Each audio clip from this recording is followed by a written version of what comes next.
সাই বাবা আশীর্বাদ করে চলেছেন। ত্রয়ম্বকেশ্বর নামে অভিহিত শিবলিঙ্গ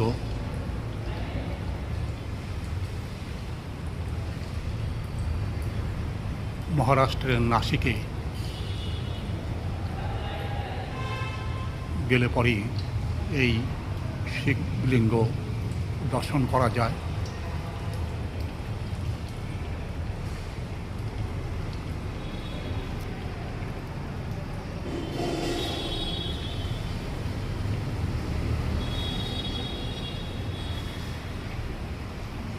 বৈদ্যনাথ রূপে ভোলে বাবা পূজিত হন। এটা দেওঘরে অবস্থান করে আছে। সেখানে ঠিক এই রূপেই ভোলে বাবা পূজিত হন।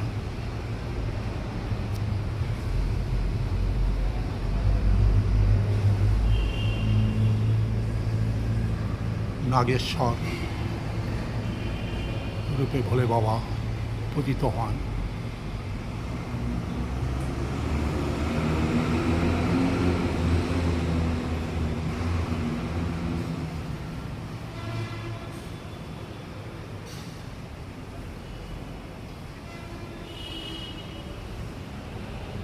এটি সৌরাষ্ট্রে অবস্থান করে আছে।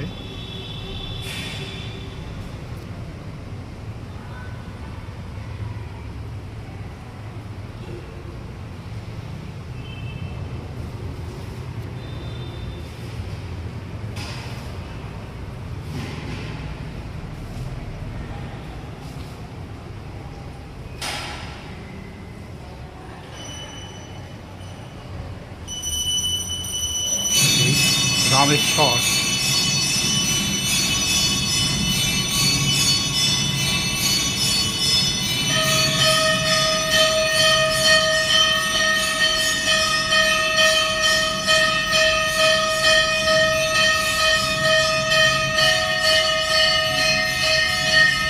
এই মুহূর্তে পূজা শুরু হয়ে গেছে।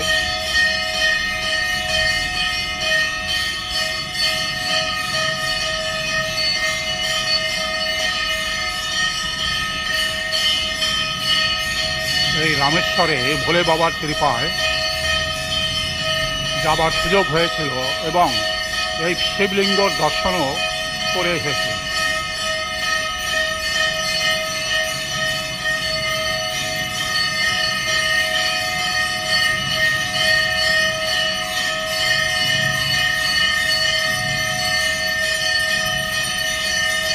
গ্রীষ্মেশ্বর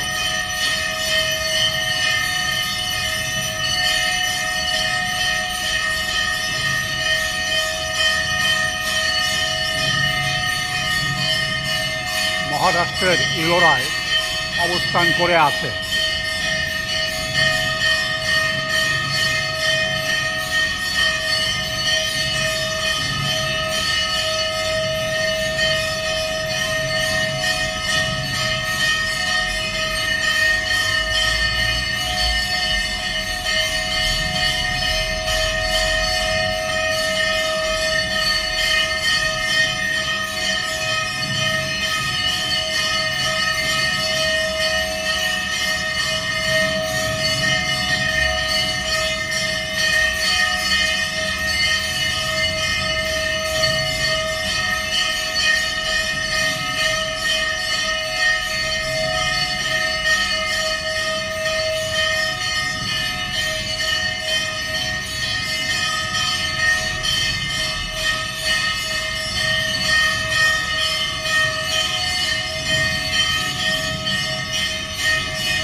এখানেও ভোলে বাবার একটা বড় শিবলিঙ্গ স্থাপন করা রয়েছে।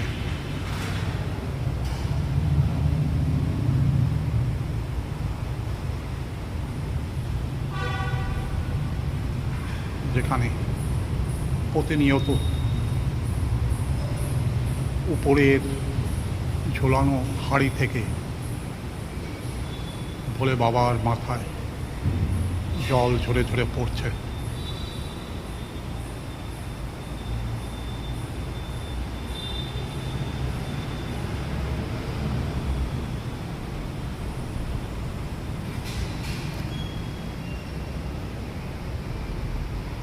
এখানে খুব সম্ভব মন্দিরের পূজারী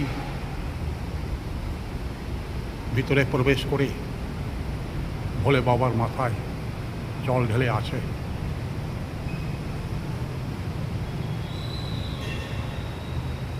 অন্যান্য ভক্তবৃন্দ যারা আছেন তারাও হয়তো কেউ কেউ এখানে এসে এই ভোলে বাবার মাথায় জল ঢেলে যায়। বেশিরভাগ ভক্তবৃন্দ সামনের ওই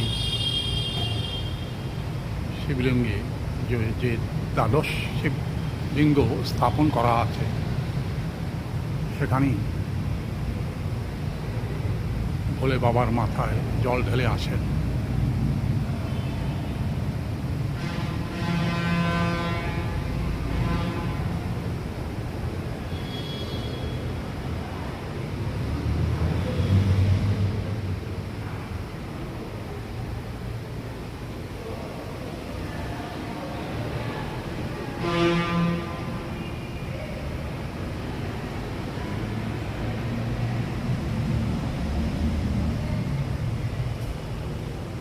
এটি মহাকালেশ্বর বাবার শিবলিঙ্গ। ঠিক এই রূপেই আমরা দেখতে পাই।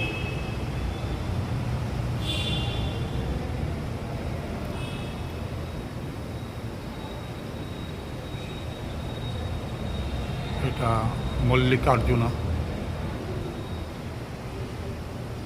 শিবলিঙ্গ এখানে স্থাপন করা রয়েছে।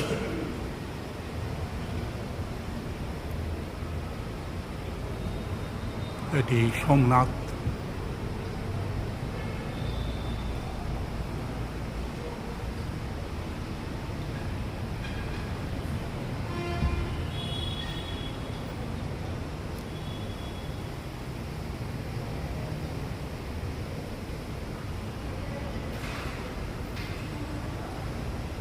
এপাশে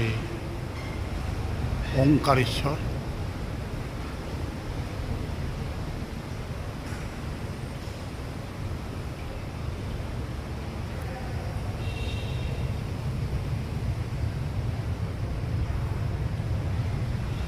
এটা কেদারনাথ।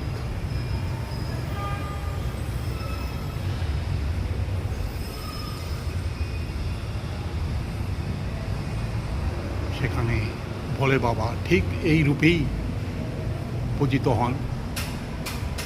লক্ষ লক্ষ ভক্তবৃন্দ কেদারনাথে গিয়ে বাবার দর্শন করে আসেন।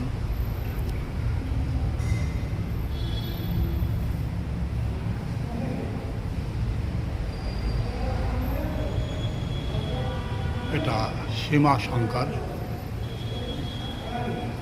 ভীমা শঙ্কর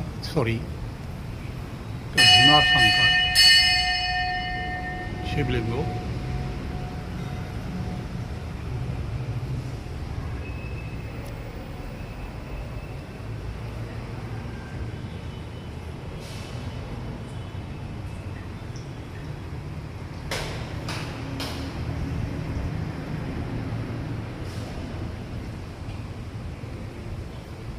এখানে বিশ্বেশ্বর রূপে ভোলে বাবা পূজিত হন। ভোলে বাবার মাথায় জল ঢালা। বোধহয় ভোলে বাবার কৃপা না হলে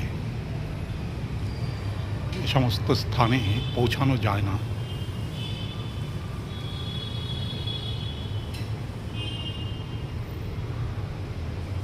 সামনেই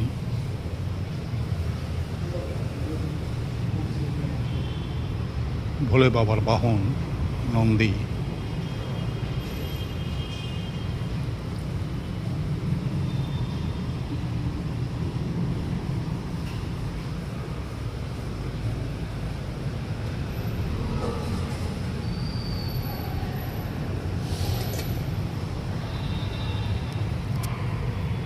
পরপর এখানে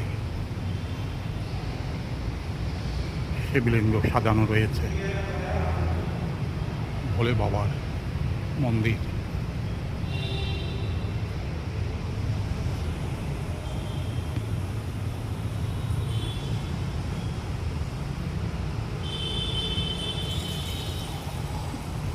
যে কোনো সময় ভক্তবৃন্দ এখানে এসে ভোলে বাবার মাথায় জল ঢেলে যায় এবং ভোলে বাবার আশীর্বাদ গ্রহণ করে যায়।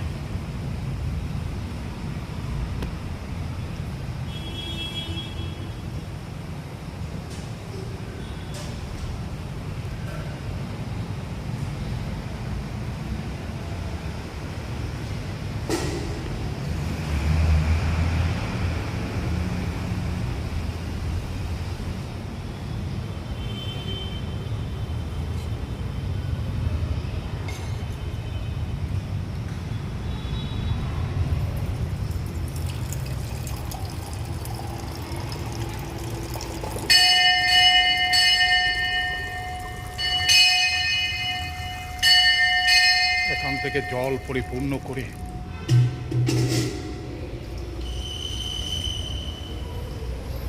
ভোলে বাবার মাথায় জল ঢালা হয়।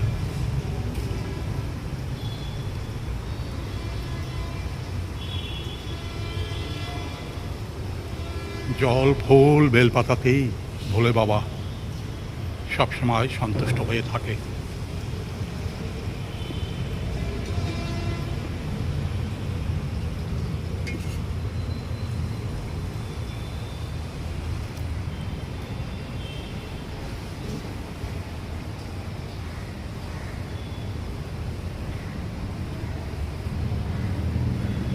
এখানে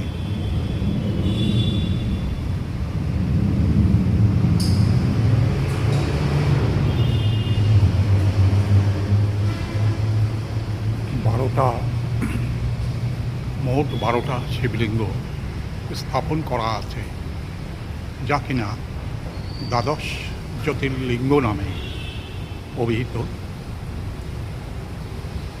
প্রতিদিন ভোলে বাবার আশীর্বাদ প্রাপ্ত করবার জন্য বহু মানুষ এই ভোলে বাবার মন্দিরে আসেন এবং ফুল বেলপাতা এবং ভোলে বাবার মাথায় জল ঢেলে যান। এখানে পরপর পাইপের ব্যবস্থা করেছে যাতে করে জল ঢালবার কোনো রকম অসুবিধা না হয়।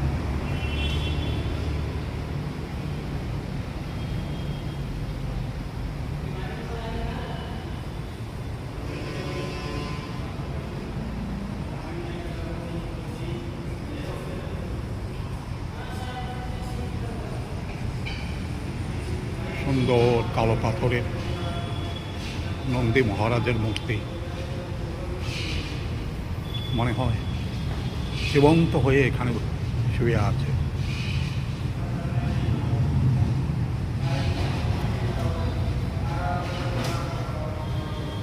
মন্দিরের মাঝখান থেকেই একটা অশ্বত্থ গাছ এখানে উৎপন্ন হয়েছে, কিন্তু সেটা গোড়া থেকে নষ্ট না করে তাকে ছাদ থেকে পার হয়ে যাওয়ার রাস্তা তৈরি করে দিয়েছে।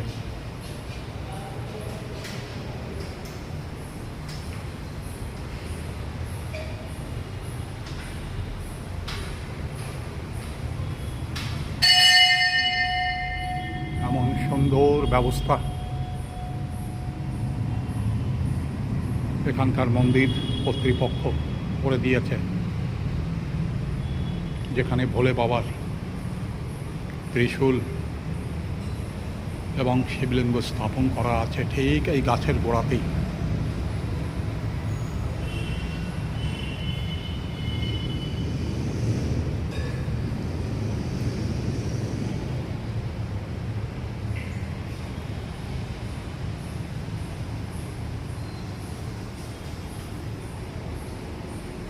এক এক করে লোকজন এখানে আসছেন এবং অশ্বত্থ গাছের চারিদিকে প্রদক্ষিণ করে নিজের মনোকামনা ভোলে বাবার কাছে জানাবার চেষ্টা করছে।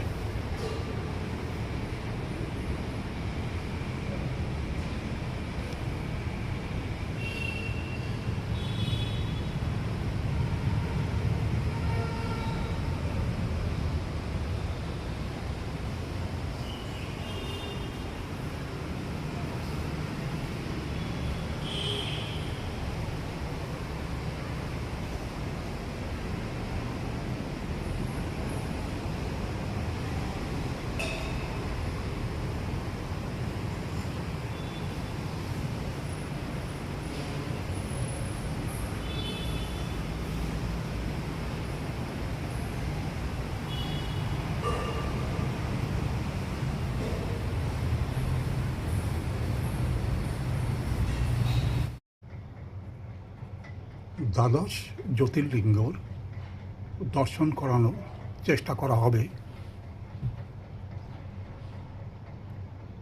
একমাত্র ভোলে বাবার আশীর্বাদ ছাড়া দ্বাদশ জ্যোতির্লিঙ্গ দর্শন করা হয়তো কোনো দিন সম্ভব নয়। একমাত্র তারই কৃপা বা তারই আশীর্বাদে দ্বাদশ জ্যোতির্লিঙ্গের দর্শন, পূজা এবং ভোলে বাবার আশীর্বাদ প্রাপ্ত হওয়া যায়। কিন্তু তবুও পোলব্রেয়ারে রাধাকৃষ্ণ মন্দির সংলগ্ন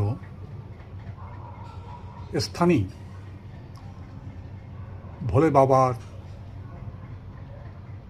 মন্দির অবস্থান করা আছে এবং সেখানে গেলেই এই দ্বাদশ জ্যোতির্লিঙ্গের দর্শন পাওয়া যায় এবং পূজা নিবেদন করা যায়, ভোলে বাবার আশীর্বাদ প্রাপ্ত হওয়া যায়। এই দ্বাদশ জ্যোতির্লিঙ্গের মধ্যে একমাত্র রামেশ্বরমে যাবার সুযোগ হয়েছিল এবং রামেশ্বরমের সেই শিবলিঙ্গ দর্শন করে এসেছি এবং পূজাপাঠ সম্পন্ন করে সেখান থেকে আসার সুযোগ হয়েছিল। ভারতবর্ষের শেষ প্রান্ত রামেশ্বরম আলাদা একটা দ্বীপ, কিন্তু ট্রেন এবং বাসে যোগাযোগ ব্যবস্থা সুন্দরভাবে করা আছে। অন্তত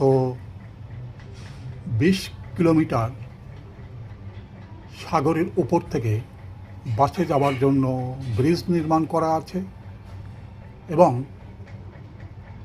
ট্রেন যাওয়ার জন্য রেল লাইন সেই সাগরের উপর থেকেই বিশেষভাবে তৈরি করা আছে।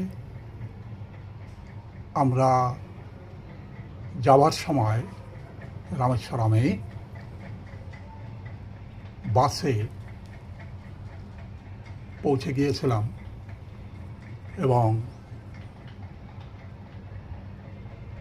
সেই যে সাগরের উপর থেকে যে ব্রিজ যানবাহন চলার জন্য অন্তত 20 মিনিট সময় লেগেছিল ওই ব্রিজটা পার হবার জন্য।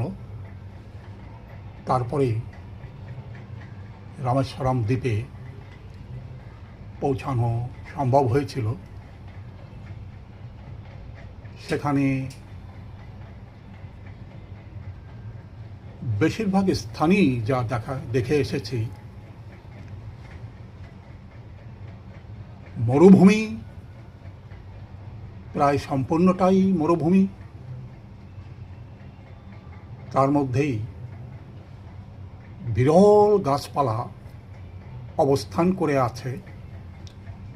পৌরাণিক মতে কথিত আছে এই যে রামেশ্বরম দ্বীপ,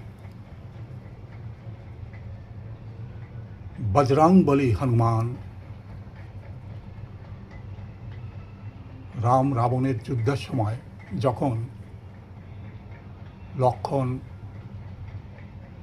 আহত হয়ে পড়ে গিয়েছিল, তখন সুসেন বৈদ্য বিশেষ একটা গাছের কথা উল্লেখ করেছিল, যার মাধ্যমে লক্ষ্মণ পুনরায় তার জীবন ফিরে পেতে পারে। এবং সেই গাছটি একমাত্র হিমালয়ের বিশেষ স্থানে অবস্থান করা ছিল। এবং ভগবান রামের নির্দেশে হনুমান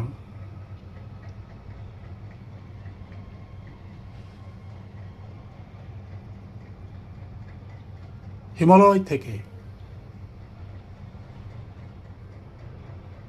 সেই গাছ চিনতে না পারার জন্য সম্পূর্ণ পর্বতের মাথাটা ভেঙে নিয়েই ওখান থেকে আকাশপথে উড়ে আসে। আসবার সময় দক্ষিণ ভারতের কন্যাকুমারীর নিকটে মারুত্য ভ্যালি বলে একটা জায়গা আছে, সেখানে নাকি সেই পাহাড়ের একটা অংশ ভেঙে পড়েছিল এবং সেখানেও নাকি বিরল গাছপালা, যা কিনা আয়ুর্বেদিক ওষুধের জন্য বিশেষভাবে সেই যুগ যুগ ধরে ব্যবহৃত হয়ে আসছে। এবং বাকি অংশ সেই পাহাড়ের, সেটা নিয়ে যখন হাজির হয় সুসেন বৈদ্য, সেই পাহাড় থেকে বিশেষ গাছটি সংগ্রহ করে লক্ষ্মণকে আবার সুস্থ করে তুলেছিল। এটাই পৌরাণিকভাবে উল্লেখ করা আছে। কিন্তু সেই যে পাহাড়টা হনুমান তুলে এনেছিল, সেটা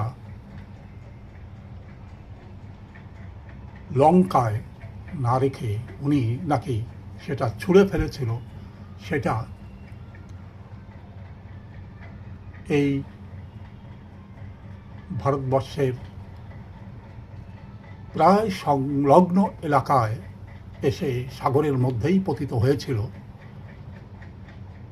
সম্পূর্ণ পাহাড়ের প্রায় অর্ধেক অংশ জলের মধ্যেই নিমজ্জিত হয়ে গেছে সেই সময়।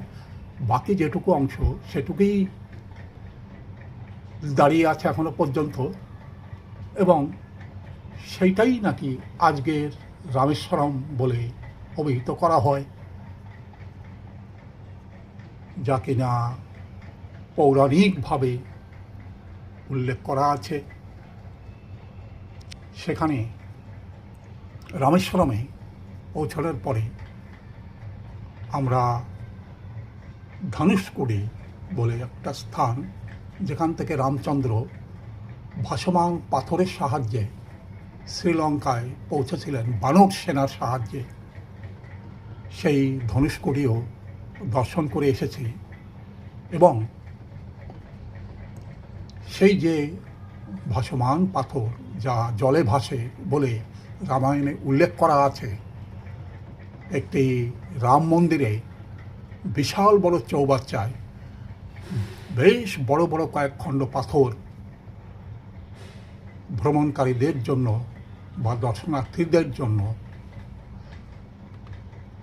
সাজিয়ে রাখা হয়েছে সেগুলি এখনো পর্যন্ত সেই জলেই ভাসছে। আমি নিজে স্পর্শ করে সেটাকে তোলার চেষ্টা করেছিলাম, কিন্তু তোলা সম্ভব হয়নি, প্রচণ্ড ভারী। কিন্তু তবুও নির্দ্বিধায় সেটা জলে ভেসে চলেছে সেই যুগ যুগ ধরে। একমাত্র ভগবানের কৃপা ছাড়া হয়তো সম্ভব নয়। তো সেই রামেশ্বরম, সেখানে ভগবানের আশীর্বাদে বা কৃপায় দর্শন করার সৌভাগ্য হয়েছিল। এই ব্লগে আপনাদের সামনে পরপর 12টা জ্যোতির্লিঙ্গ দেখানোর চেষ্টা করা হলো। ভিডিওর শেষে সকলকে নিবেদন, যারাই ভিডিও দেখবেন বা দেখছেন তারা সকলেই একবার জয় ভোলে বাবা লিখে ভোলে বাবার আশীর্বাদ গ্রহণ করবেন। ভিডিওতে যদি নতুন হন দয়া করে একটা সাবস্ক্রাইব করবেন। ভিডিওর শেষে সমস্ত বন্ধুগণ, দর্শক মণ্ডলীকে আন্তরিক অভিনন্দন এবং শুভেচ্ছা জানিয়ে এখানেই শেষ করছি। ধন্যবাদ।